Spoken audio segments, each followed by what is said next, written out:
يا الله يا رحيم. Bismillahirrahmanirrahim. Mau minta apa ini?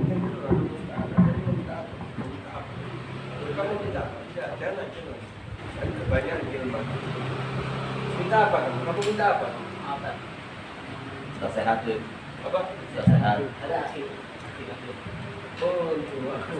Enggak, ada aku kelas. Ada anak-anak sini. Apa yang paling? Tuanya itu. Tuanya sini tuanya. Kamu harus minta sama saya di sininya loh. Kalau mau minta nasihat, kamu sudah baca nasihat. Iya, nasihat. Sudah banyak nasihat kan? Kalau saya mau minta nasihat, saya kasih sedikit aja.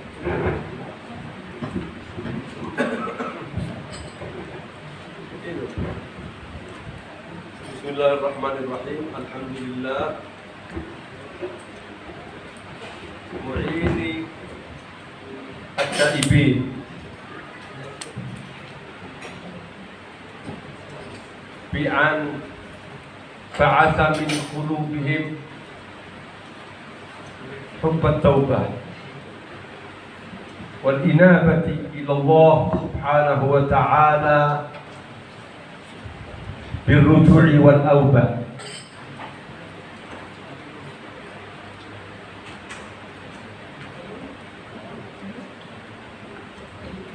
Wa a'anahu ala fi'li ta'at wa azala an qalbihi al-kurba. Sallallahu wa sallam ala sayyidina Muhammadin sayyidil awwabin wa qaidin nas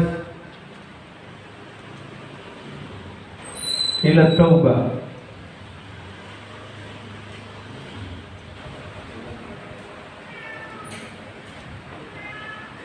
Wal a'idi bihim ila ma fihi ridahu wal qurbah wa ala alihi wa sahbihi wa man tabi'ahu ila yaumin naubah. Amma ba'du. Alhamdulillah, kita didudukkan di tempat yang sejuk. Kenapa sejuk? Karena zikrullah. Tadi baca qasidah yang isinya itu mengajak kita kepada kebaikan, kepada ingat kepada Allah Subhanahu wa ta'ala. Dan semua manusia pasti ada satu saat di mana dia lalai dari ingatan kepada Allah. Macam-macam.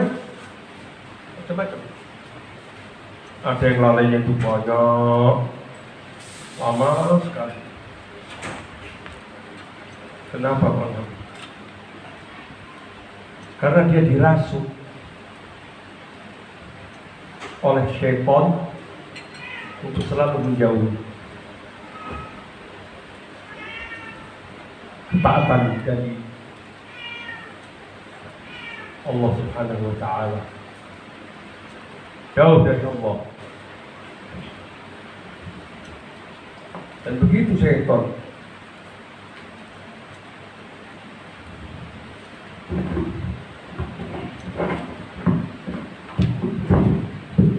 yang Allah katakan innama yad'u hizbahu liyakunu min ashabina.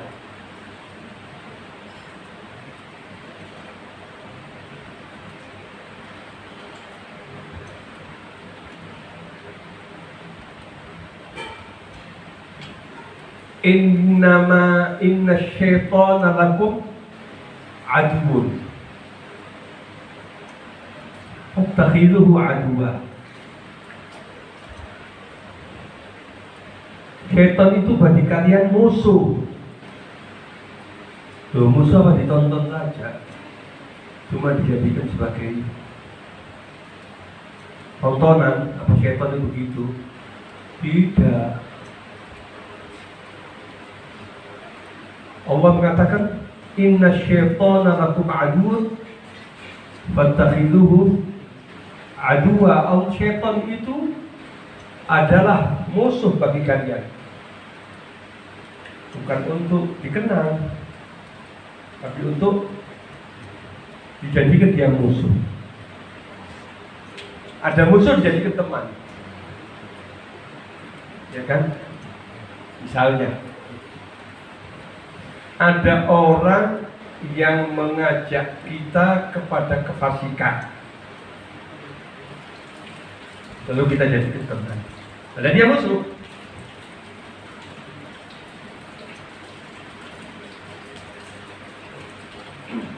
Ada orang yang mengajak kita kepada minum-minuman. Kita senang. Kadang-kadang ada di antara kita yang menjadikan dia itu teman karena dia membandani kita, memberikan kepada kita. Kita ditolong, padahal tidak ya.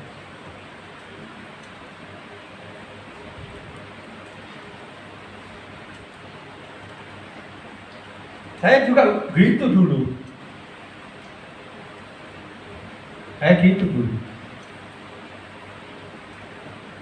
Diajak saya dulu kepada ketidakbaikan. Tapi selama manusia itu ada dalam pendidikan di rumahnya itu baik, maka setidak-tidaknya dia di luar dia akan larang. Tapi ketika dia rumah dia kembali. Tapi ada yang menolong. Apa menolong di rumah itu? Nanti kalau di rumah itu diajak bikin latih baca Quran, disuruh ngaji. Bukan saya minum, atau saya berzina, enggak. Cuma kan ada orang ngajak-ngajak gitu, nanti diajak, kadang-kadang kecil itu ngambil apa itu namanya, haknya orang. Ngomong enggak ya, kadang-kadang ada orang jual-jual itu kacang satu isi, kita ambil. Karena nakal itu kan, orang jual kacang itu perempuan yang mikul kacang, dia kita ambil kacangnya. Nah, itu kan nyolong namanya. Ya, kita dulu gitu kecil. Seton. Nanti sampai di rumah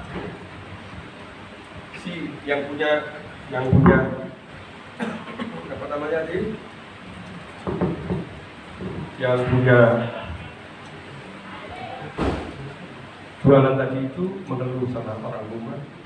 Lalu saya minta maaf. Maafkan dia, minta maaf. Lalu dikasih uang ke saya. Maafkan anak saya ini ya, ini ganggu. Jadi ada yang nolong. Karena di rumah ibu dalam pendidikan yang baik. Itu kan kalau diteruskan nanti sesat. Masih kecil, masih belum balik saya. Begini. Ini ada.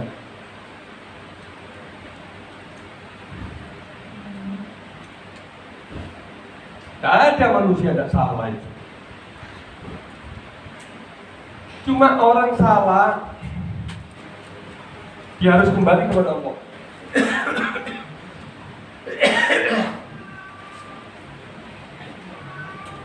Dia harus kembali kepada Allah.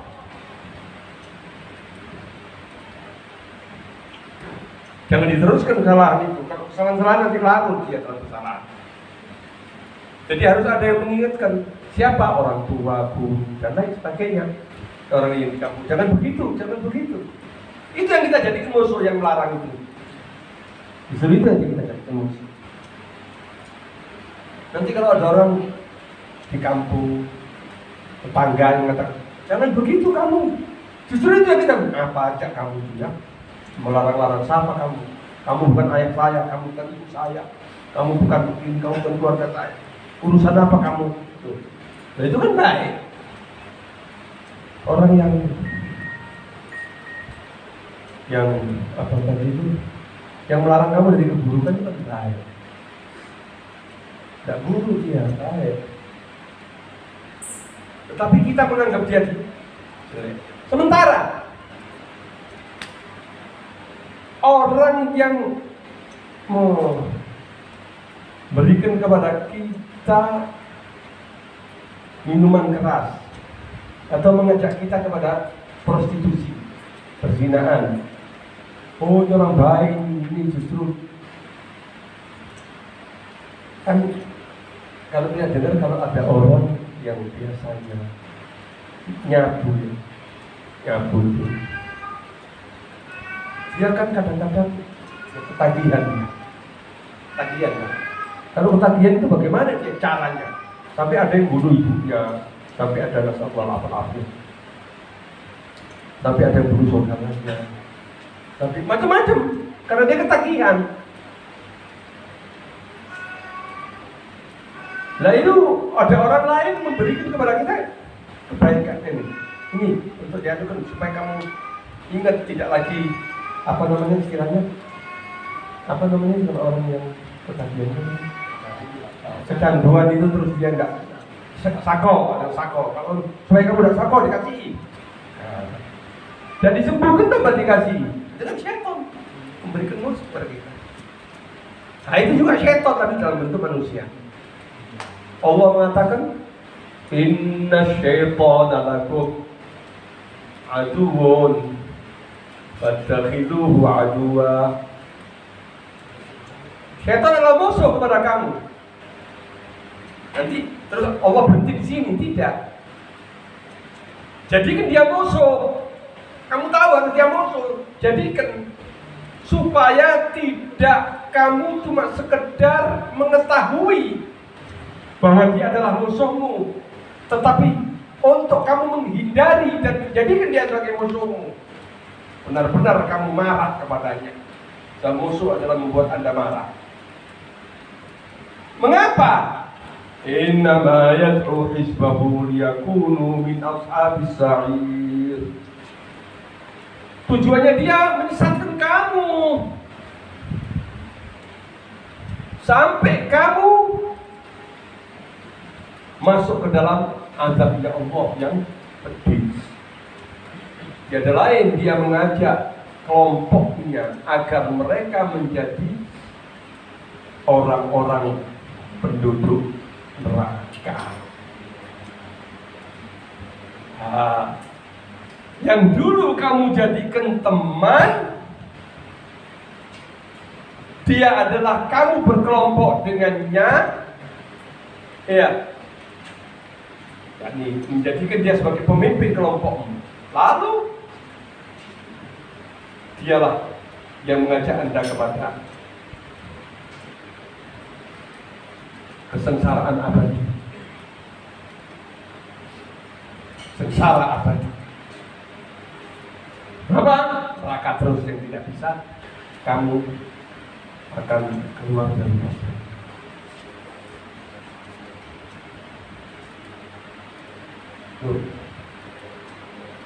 Mengapa manusia itu harus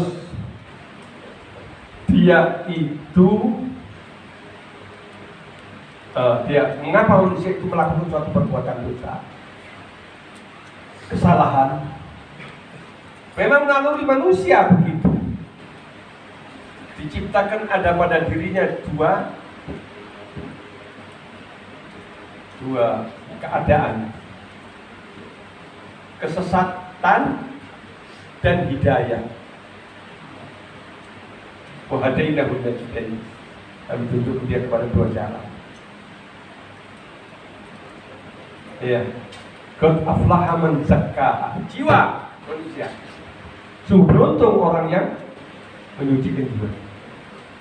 Qad khaba man dassaha. Sungguh celaka orang yang menghina jiwanya. Tidak dengan melakukan itu. Suatu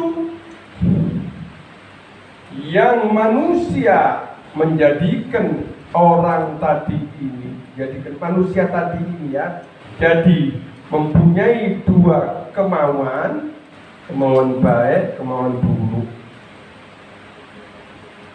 Maka Anda diperintahkan oleh Allah Subhanahu wa taala untuk mencari jalan-jalan yang baik. Maka itu Allah tidak membiarkan Anda untuk mencarinya tanpa penolong atau pendukung. Tidak. Kamu jadi ini dan kamu diberikan penolong atau pendukung. Apa itu? Banyak sekali. Pengajak-pengajak kamu kepada kebaikan, yang mengingatkan kamu kepada kebaikan, guru-guru kamu,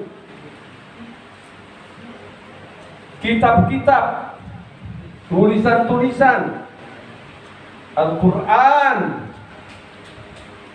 yakfil labiba, kitabullahi mau'izatan.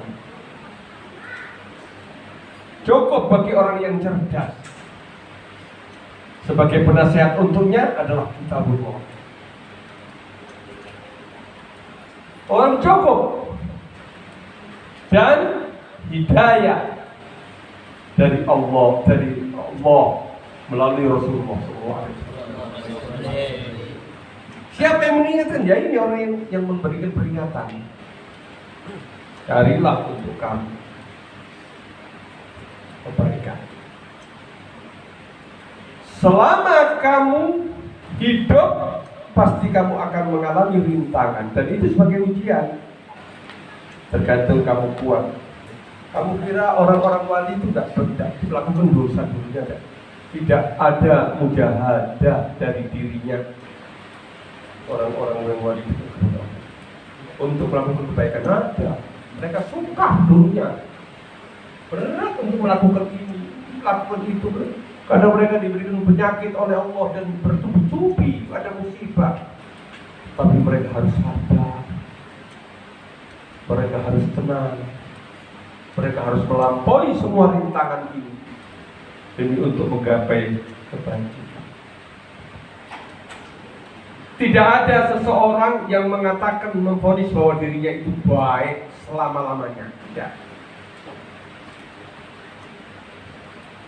Pasti dia akan dirasakan pada dirinya rasa waspada. Apa waspada? Apakah saya tetap dalam keadaan bagus, perjalanan yang baik, atau kelak akan jatuh saya dan melenceng? Itu ada kewaspadaan, takut dan mengharapkan. Dari maka itu Allah berfirman, ya ayyuhalladzina amanu aminu. Loh, wahai orang beriman, berimanlah kamu. Loh, kan sudah beriman. Kok masih dikatakan berimanlah kamu? Wahai orang yang beriman, berimanlah kamu. Loh, kan sudah beriman, kok masih disuruh beriman lagi? Artinya tetaplah kamu dalam iman. Idh qala li banihi ma ta'buduna min ba'di. Wa wassa Ibrahim banihi wa Ya'qub. Ya baniya innallaha astafa lakumuddina fala tamutunna illa wa antum muslimun. Wa wassa Ibrahim. Ibrahim mewasiatkan dengan takwa, dengan iman kepada Allah. Wasiat kepada anak-anaknya. Wasa biha Ibrahimu banihi. Ibrahim mewasiatkan kepada anak-anaknya. Siapa anak-anaknya?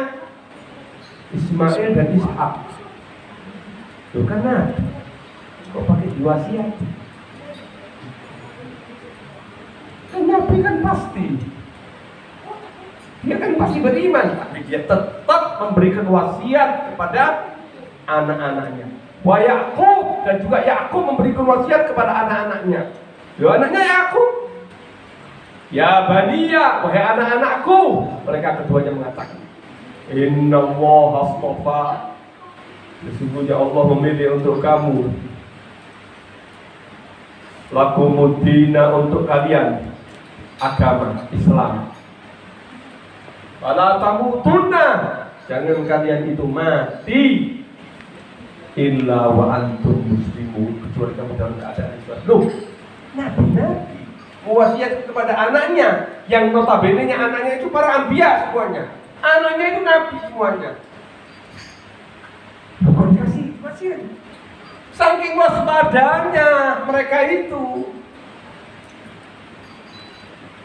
Waspadanya mereka itu untuk juga memberikan generasi yang saat-saat ini saya sudah tiap hari ke masjid, sholat 5 waktu baca Quran, lalu saya tahajud, qiyamul lail, dan melakukan segala ketaatan itu. Saya tidak pernah makan haram, saya tidak pernah mengganggu manusia, saya melakukan ketaatan. Lalu kamu menjamin enggak, saya ini pasti mati dalam keadaan Islam. Tidak boleh begitu, masih minta kepada Allah. Maka itu sampai ada gubahan yang dalam itu meminta kepada Allah Subhanahu wa taala, iya, untuk mati dalam keadaan husnul khatimah. Ya Allah biha, ya Allah biha, ya Allah bi husnul khatimah, minta husnul khatimah. Lalu dalam berarti apa? Ya dzal jalali wal ikram, amitna ala dinil Islam, minta mati dalam Islam. Jadi tidak ada yang menjamin semuanya. Orang-orang wali juga mengatakan begitu, tidak ada yang menjamin semua dalam Islam. Minta kepada Allah mati dalam keadaan Islam. Jadi bukan asal-asalan saja. Tidak. Tetap minta kepada Allah. Semua tidak ada yang orang menjamin. Orang yang bertaat, orang yang bermaksiat, juga apalagi yang bermaksiat, lebih lagi dia tidak bisa menjamin dirinya. Kenapa? Karena dia hendaknya takut untuk dia mati dalam keadaan maksiat. Lalu tidak ada orang yang mengatakan saya pasti orang yang bertaat pasti mati dalam keadaan husnul khatimah. Tidak. Dan belum tentu orang yang bermaksiat dimatikan dalam keadaan maksiat, belum tentu. Cuma rawan mati dalam keadaan su'ul khatimah, rawan karena dia maksiat. Tapi belum pasti. Berapa banyak daripada orang yang bermaksiat dijadikan sama Allah waliullah. Waliullah banyak sekali bermaksiat kepada Allah.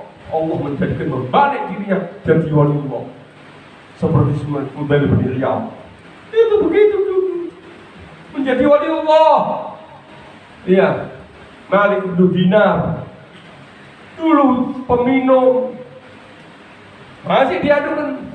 Meminum dia. Minum terus, teler terus. Tapi dia menjadi waliullah yang tenar. Antara mereka adalah gurunya Imam Syafi'i, Fudail bin Iyad. Iya, dulunya maksiat, tapi Allah menarik dia. Jadi tidak ada orang yang menjadi. Ada yang dulunya bertaat, lalu dia terperosok ke dalam lembah kemaksiatan yang melakukan. Jadi kita mengharapkan kepada Allah semuanya.